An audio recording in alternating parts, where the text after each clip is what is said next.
नमस्कार दोस्तों, आपका हमारे YouTube चैनल भक्ति ज्ञान त्योहार में स्वागत है। आज मैं आपको आंवला नवमी की कथा सुनाने जा रही हूँ। अगर आपको ये कथा पसंद आए तो कमेंट बॉक्स में भगवान विष्णु की जय अवश्य लिखिए। कार्तिक माह के शुक्ल पक्ष की नवमी तिथि के दिन आंवला नवमी मनाई जाती है। इसे अक्षय नवमी भी कहा जाता है, क्योंकि इस दिन किया गया कोई भी शुभ कार्य अच्छे फल देने वाला होता है, अर्थात उसके शुभ फल में कभी कमी नहीं आती। इस तिथि पर भगवान विष्णु और भगवान शिव की पूजा की जाती है। आंवला नवमी पर आंवले के पेड़ और भगवान विष्णु की पूजा की जाती है। मान्यता है कि आंवले के पेड़ में भगवान विष्णु का निवास होता है। इससे अक्षय नवमी पर आंवले के पेड़ के नीचे भगवान का ध्यान करने से अच्छा पुण्य फल मिलता है और जगत के पालनहार प्रसन्न होकर सब मनोकामना पूर्ण करते हैं। धार्मिक कथा के अनुसार एक बार मां लक्ष्मी धरती पर निवास करने के लिए आईं।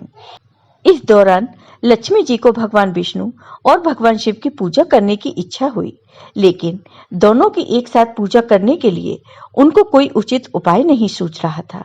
क्योंकि तुलसी भगवान विष्णु को प्रिय मानी जाती थी, तो शंकर जी को बेल पत्र पसंद है। ऐसे में मां लक्ष्मी ने आंवले के वृक्ष को भगवान विष्णु और शिव का प्रतीक मानकर अक्षय नवमी तिथि पर आंवले के वृक्ष की पूजा की। पूजा से प्रसन्न होकर विष्णु जी और शिव जी प्रकट हुए। लक्ष्मी माता ने आंवले के वृक्ष के नीचे भोजन बनाकर भगवान विष्णु और भगवान शिव को भोजन कराया। इसके बाद स्वयं भोजन किया। इस दिन कार्तिक शुक्ल नवमी थी, तभी से आंवला पूजन की शुरुआत हुई। आंवला नवमी का महत्व आंवला नवमी का महत्व इसी बात से समझा जा सकता है, क्योंकि इसी दिन द्वापर युग का प्रारंभ हुआ था, जिसमें स्वयं भगवान श्री कृष्ण ने जन्म लिया था।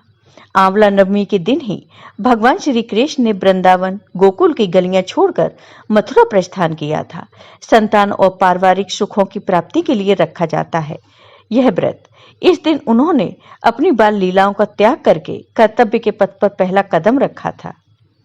इसी दिन से वृंदावन की परिक्रमा भी प्रारंभ होती है। आंवला नवमी का व्रत संतान और पारिवारिक सुखों की प्राप्ति के लिए किया जाता है। यह व्रत पति पत्नी साथ में रखें तो उन्हें इसका दोगुना शुभ फल प्राप्त होता है। आइए अब सुनते हैं आंवला नवमी की यह कथा। आंवला नवमी की पूजा के दौरान इससे जुड़ी इस कथा को जरूर पढ़ना या सुनना चाहिए, तभी इस पूजा का अच्छे फल भक्तों को प्राप्त होता है। किसी राज्य में एक राजा राज्य करते थे। राजा ने यह प्रण ले रखा था कि वह अपनी प्रजा में रोजाना 1.25 मन आंवला दान करेंगे, उसके बाद ही भोजन ग्रहण करेंगे। आंवला दान करने के प्रण से ही इनका नाम आंवलया पड़ा। राजा अपने प्रण के अनुसार ऐसा ही करते थे, लेकिन उनके बेटे और बहू को यह बात पसंद नहीं थी। इसलिए एक दिन उसके बेटे और बहू ने सोचा कि राजा इतने सारे आंवले रोजाना दान करते हैं, इस प्रकार तो एक दिन सारा खजाना ही खाली हो जाएगा। एक दिन बेटे ने राजा से कहा कि उसे इस तरह का दान करना बंद कर देना चाहिए। राजकुमार की बात सुनकर राजा को बहुत दुख हुआ और राजा ने अपनी रानी के साथ महल का त्याग कर दिया।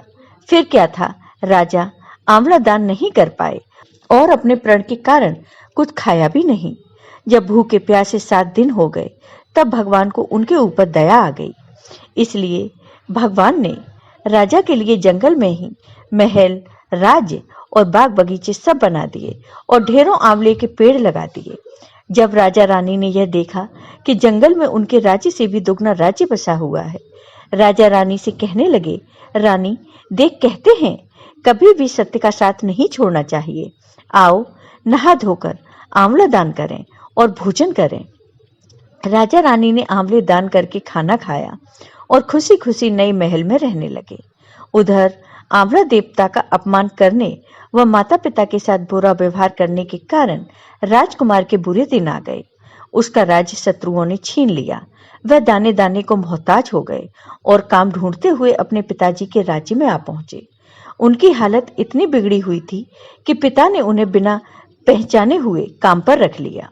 बेटे बहू सोच भी नहीं सकते थे कि उनके माता पिता इतने बड़े राज्य के मालिक भी हो सकते हैं, सो उन्होंने भी अपने माता पिता को नहीं पहचाना। एक दिन बहू ने सास के बाल गूंथते समय उनकी पीठ पर मस्सा देखा। उसे यह सोचकर रोना आने लगा कि ऐसा मस्सा मेरी सास के पीठ पर भी था और हमने ये सोचकर उन्हें आंवले दान करने से रोका था कि हमारा धन नष्ट हो जाएगा। आज वे लोग न जाने कहाँ होंगे।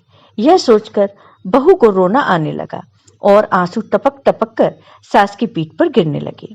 रानी ने तुरंत पलटकर देखा और पूछा कि तुम क्यों रो रही हो? उसने बताया, आपकी पीठ पर जैसा मस्सा है वैसे ही मेरी सास की पीठ पर भी था। हमने उन्हें आंवला दान करने से मना कर दिया था, इसलिए वे घर छोड़कर कहीं चले गए। तब रानी ने उन्हें पहचान लिया और उनसे सारा हाल पूछा और अपना हाल भी बताया। अपने बेटे बहू को समझाया कि दान करने से धन कम नहीं होता बल्कि बढ़ता है। बेटे बहू ने अपने माता पिता से क्षमा मांगी और उनके साथ ही खुशी खुशी रहने लगे और राजा के साथ अब राजकुमार भी आंवले का दान करने लगे। जय हो भगवान विष्णु की। आपको ये वीडियो पसंद आया हो तो कमेंट बॉक्स में कमेंट करके जरूर बताइए। साथ ही मेरे वीडियो को ज़्यादा से ज़्यादा शेयर करिए।